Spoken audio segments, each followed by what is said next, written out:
Em 1505, Martinho Lutero chega na cidade de Erfurt, que é uma cidade que era considerada a capital intelectual da Alemanha. Inclusive, nós visitamos lá. É cidade linda. Linda. Erfurt, eu fiquei encantado. Assim. Para mim, foi das cidades que eu mais me encantei. E lá, eles tinham, para você ter uma ideia, a Igreja Romana tinha cerca de 30 prédios, só relacionados à educação. Uma central pedagógica, então, a central pedagógica. Então, todo jovem alemão que queria estudar, ele ia para Erfurt. E aí Lutero não ia ser diferente. Só que Lutero, quando foi estudar, os pais queriam que Lutero fosse advogado. E os pais meio que brigaram com Lutero porque ele foi ser monge. Ele teve uma experiência... E o monge, como tinha que ser um pendente, né? Exatamente. Tinha que ser um mendigo, no caso. Então, os pais não queriam. Ele tinha para estudar para ser advogado. Uhum. E aí é interessante porque ele tem uma experiência de uma tempestade em que ele faz uma oração, uma promessa de que se ele volta a são e salvo para Erfurt, ele ia para o mosteiro. E quando ele chega na cidade, ele vai procurar o mosteiro. A história conta que os amigos de faculdade, porque Lutero, ele era doutor, ele era fora da curva, ele literalmente era fora da curva. Ele era padre, monge, doutor em teologia. Então, os amigos dele batiam na porta do convento esperando que ele saísse, mas ele entrou lá e não queria mais. Não queria sair. Mais sair. E interessante... Ou seja, então, peraí, só um momento para a gente poder entender. Ele entrou para esse mosteiro com a intenção de clausura? De clausura, sim. Exatamente. Ele tinha o desejo de mortificar-se do pecado. E foi nesse desejo de mortificar-se que eles chegavam a se bater, se machucar. Se feria todo, as coisas sangravam. Exatamente. Ele tentava fazer os trabalhos manuais que tinha de limpar o mosteiro. Inclusive... nesse mosteiro em Erfurt, porque em 1505 ele se transforma, vai para o mosteiro, em 1510 ele já é formado, monge formado, e na Catedral de Erfurt ele celebra a sua primeira missa. Inclusive nessa segunda ida lá nós visitamos, foi até um fato curioso que nós chegamos um pouquinho atrasado, a freira que tomava conta lá não deixava mais ninguém entrar, e quando ela viu que era um grupo de brasileiros, ela fez... Brasil, 10 minutos só para brasileiros, e nós entramos lá e foi uma experiência muito boa. Quando nós saímos de lá, nós fomos direto para o mosteiro, que da primeira vez que nós estivemos lá, nós não conseguimos visitar porque chegamos à noite. Sim. De alguma forma teve algum atraso, nós não conseguimos. Quando, nessa segunda vez, não.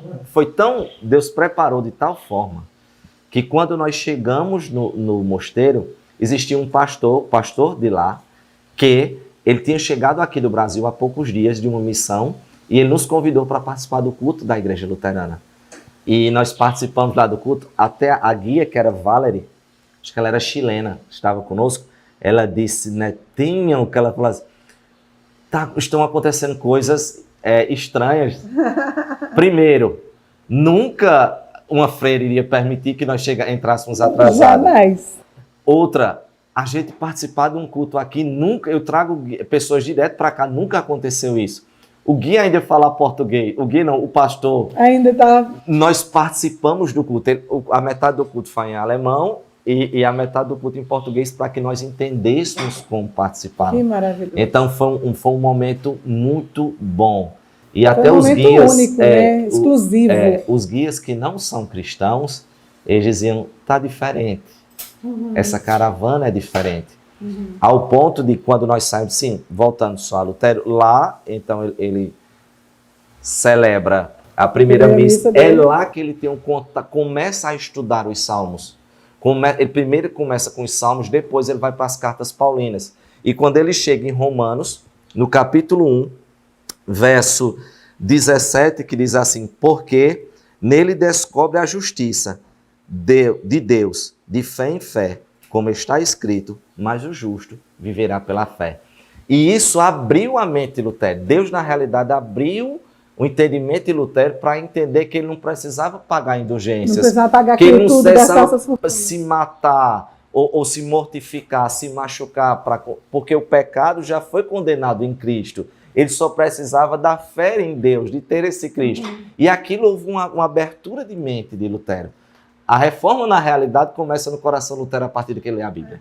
Lutero, então, começa a se destacar como monge mas já com as ideias de reforma. Já formou em Erfurt. Já em Erfurt. Voltou e aí ele pra vai Wittenberg. para Wittenberg. Porque Wittenberg, na realidade, ele vai para Wittenberg agora. É porque nós começamos. Nós começamos o inverso. A gente já iniciou pelo início da reforma, mas a reforma começa no coração dele lá. Quando ele chega em Wittenberg, e aí ele começa o trabalho e começa a se dedicar aos estudos. E a partir do momento que ele começa a se dedicar aos estudos, ele vai vendo que tem um monte de coisa que estavam acontecendo erradas no seio da igreja. Né? Por isso o nome reforma. Ontem nós estávamos aqui conversando, porque na cabeça de muitas pessoas acham que ele iniciou uma nova igreja. E não. Ele não iniciou uma nova igreja. Por isso que o nome é reforma. Essa casa aqui, ela pode estar destiorada, como a gente chama aqui, não sei se é essa nomenclatura como que eu fala? sei. Destiorada. Destiorada. Está ou deteriorada. Deteriorada. Que a gente costuma dizer. Juntar a palavra. Juntar. Então, e eu faço uma reforma dela. A casa continua a mesma, mas eu tiro a salina, o mofo, mas a casa é a mesma. O que Lutero quis não foi iniciar uma nova igreja. Lutero quis trazer a igreja de volta ao seu estado original, que era o estado apostólico que tinha sido perdido a partir de Constantino no século IV, mas aí já é outra história. Que aí não dá tempo aqui para a gente ir lá para Constantino no século IV. Mas a gente vai achar um jeitinho. Quando inicia essa reforma, e no dia 31 de outubro de 1517, o príncipe, então, Frederico da Saxônia, abraça, na realidade, a Alemanha como quer abraçar. Por uma série de motivos que existiam. O príncipe já estava pronto. Já estava pronto. Existia uma série de motivos pelo qual a igreja e digamos assim, o reinado, a coroa, já não estavam mais se entendendo. Então a reforma caía como uma luva para os interesses também políticos da coroa alemã. E é interessante porque aí Lutero encontra-se com Catarina van Bora, voltando a Catarina van Bora, que era uma freira que tomava conta lá no então convento de Wittenberg. E aí quando ela abraça a reforma, não rompeu com a igreja romana, aí começaram a casar. E aí começou a haver uma demanda muito grande de padre casando com freira. Interessante, não na Alemanha, mas na Suíça, que existe o que a gente chama de reforma luterana, existe o que a gente chama de reforma calvinista. A reforma calvinista aconteceu na Suíça, no mesmo, interessante como Deus estava levantando Lutero na Alemanha, mas existiam vários movimentos de reforma. Um deles era na França. Até porque já tinham existido os pré-reformadores que com certeza influenciaram. Esses desse momento. Calvino é expulso da França e vai se refugiar em Genebra. Na Suíça. Tanto é que Genebra fala francês. Por conta desses refugiados que chegam lá. Okay. Entende? E aí... Ou seja, esses refugiados chegaram até a mudar a própria característica do lugar, né? Exatamente. Linguística, no caso. Se a gente for... É porque como a gente está na reforma luterana. Tá bom. Na calvinista. Mas só para... Na Suíça, para você ter uma ideia, nós visitamos lá em Zurique, onde existia um mosteiro e um convento. E na Suíça, por exemplo, no dia 23 de março de 1522, Genebra se transforma oficialmente evangélica, oficialmente protestante. E os padres começam a casar todos com as freiras, porque existia esse desejo. Quando eles diziam assim, não, a cidade ela é católica romana, então os padres não podiam casar. Não podiam. Quando dizia essa cidade abraçou a reforma, houve uma libertação do ponto de vista social, do ponto de vista econômico extraordinário. Por quê? Na época, só quem tinha acesso ao estudo era o clero. Só. Uma moça que quisesse ter acesso a algum estudo, ela tinha que se transformar freira. Um rapaz que queria ter acesso a algum estudo, ele tinha que se transformar padre. O povo não sabia ler. É bem interessante, existe mais para frente da Catedral de Wittenberg, na mesma rua, em Wittenberg, existe a Basílica de Santa Ana, ou a Igreja de Santa Ana, que inclusive foi lá que Lutero batizou seus filhos. Depois os filhos dele nasceu com Catarina van Bora, e ele batiza os filhos nessa igreja. Inclusive ele casa lá também. E é interessante porque existia um pintor na época que ele começou a descrever o que estava acontecendo na reforma através das pinturas. Através da arte. Na Basílica de Santa Ana, lá na igreja de Santa Ana, tem uma pintura linda, linda, cheia de significados. Porque ele mostra, de um lado, como se fosse o clero, jogando conhecimento dentro de um poço. E as pessoas sedentas do lado, sem conseguir beber água, porque o clero tomava conta do poço. E na mesma pintura do lado direito, mostra um monge tirando essa água, que era a leitura, que era os textos bíblicos, que era o aprendizado, e as pessoas se deliciando com a leitura, com a água que estavam recebendo, que era a palavra. Você para e você fica vendo cada detalhe que ele colocava. Ou seja, isso tem mais de 500 anos já. Mais de 500 anos. Então, e está lá a pintura. E ele mostrava exatamente. Então, a reforma, ela não só fez a reforma na igreja em si, mas houve toda uma reforma cultural.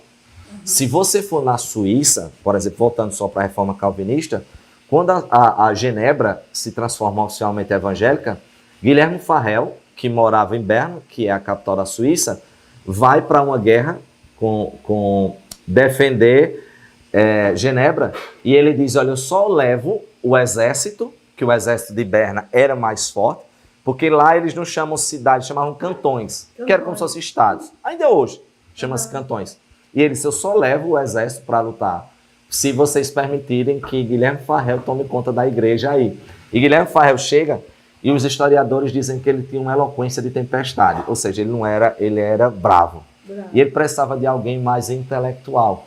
E então ele pega o jovem João Calvino, vindo refugiado da Universidade da França, e ele chama Calvino para organizar. E Calvino organiza, que foi a reforma, no caso, da Suíça, a reforma suíça, ele organiza a questão do clero, instituindo, a igreja presbiteriana vem da Suíça, porque ele organiza a questão eclesiástica dos presbíteros.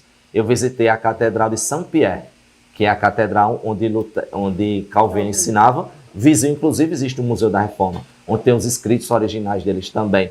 Ele institui as leis do comércio, baseados na Bíblia.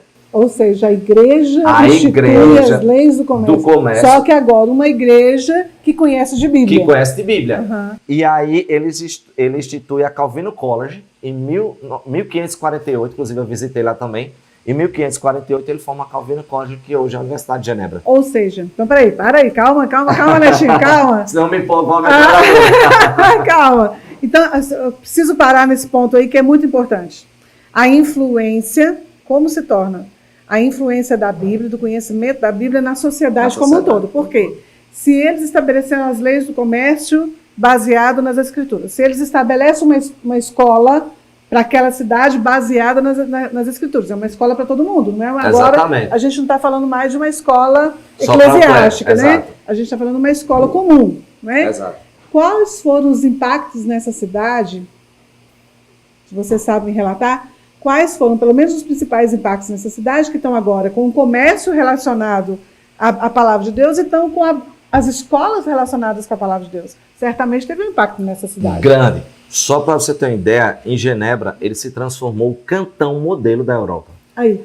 Os outros cantões vinham aprender o modelo que estava sendo colocado em Genebra para que ele fosse replicado na Europa.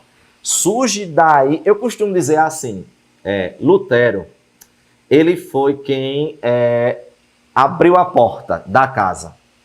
E Calvino veio e arrumou os móveis direitinho.